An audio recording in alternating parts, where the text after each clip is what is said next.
உம்முடைய வசனமே சத்தியம். யோவான் 17.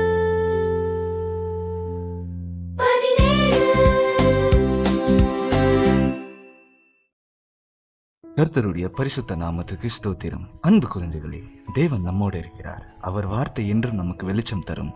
குழந்தைகளே, இன்று நாம் தேவனின் பரிசுத்தம் எப்படி நம்மை மாற்றுகிறது என்று ஒரு அருமையான சம்பவத்தின் மூலமாய் மகிழ்ச்சியுடன் கற்றுக்கொள்ளப் போகிறோம். வாங்கள் தேவனின் அற்புத திட்டத்தை அறிந்து கொள்வோம். அது சமைக்கப்பட்ட மண்பாண்டம் உடைக்கப்பட வேண்டும். சேப்பு பானையில் சமைக்கப்பட்டதினால் அது விளக்கப்பட்டது. தண்ணீரில் கழுவப்பட வேண்டும். லேவியராகமம் 6:28.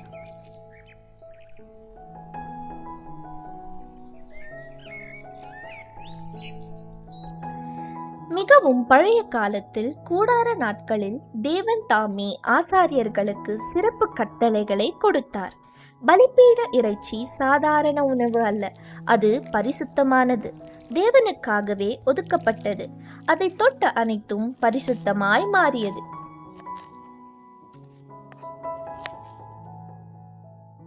பரிசுத்த இறைச்சி ஒரு மண் பாத்திரத்தில் சமைக்கப்பட்டால் அந்த பாத்திரத்தை மீண்டும் பயன்படுத்த முடியாது.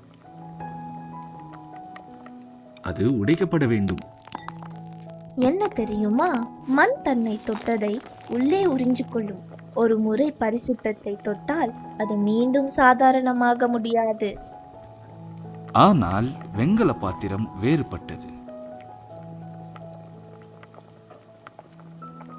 அதை நன்றாக துடைத்து சுத்தம் செய்து மீண்டும் பயன்படுத்தலாம். பலியை தொட்ட அனைத்தும் பரிசுத்தமானது. அவை தாமாக பரிசுத்தமல்ல, தேவனுக்காக அர்ப்பணிக்கப்பட்டதை தொட்டதால் தான். இது ஒரு பெரிய உண்மையை சுட்டி காட்டியது. இயேசு உண்மையான முழுமையான பலியாக வந்தார். அவரை அணுகிய மக்கள், குருடர்கள் பார்க்க தொடங்கினார்கள், நோயாளிகள் குணமடைந்தார்கள், உடைந்த வாழ்க்கையில் புது வாழ்வு பெற்றன.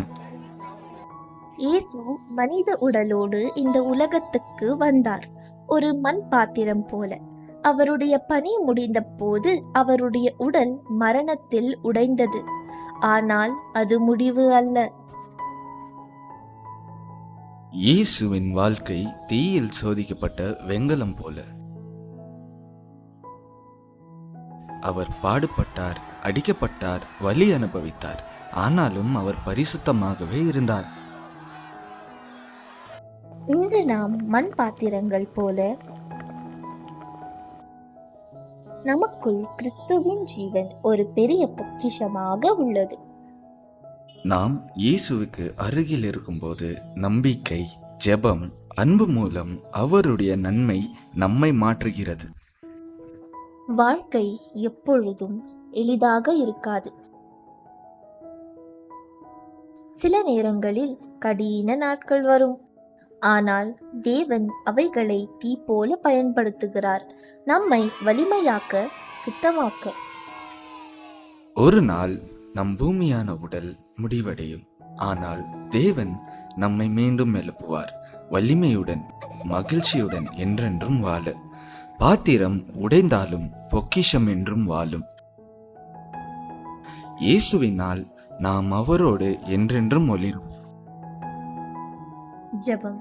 பரலோக பிதாவே, கிறிஸ்துவின் ஜீவனை எங்களுக்குள் வைத்ததற்காக நன்றி. எங்களை உமக்கு அருகில் வைத்துக் கொள்ளுங்கள். சோதனைகளில் வலிமையாக்குங்கள். அன்பில் உண்மையாக இருக்க உதவுங்கள். எங்கள் பூமியான வாழ்க்கை முடிந்த பின் உம்மோடு என்றென்றும் வாழ எங்களை எழுப்புங்கள். இயேசுவின் நாமத்தில் ஆமேன்.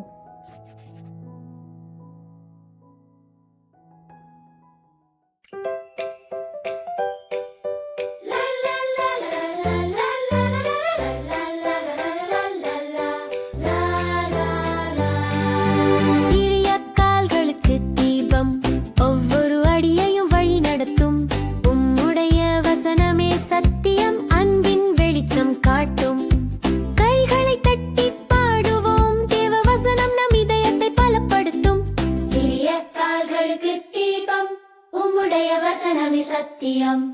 யோவான் 17.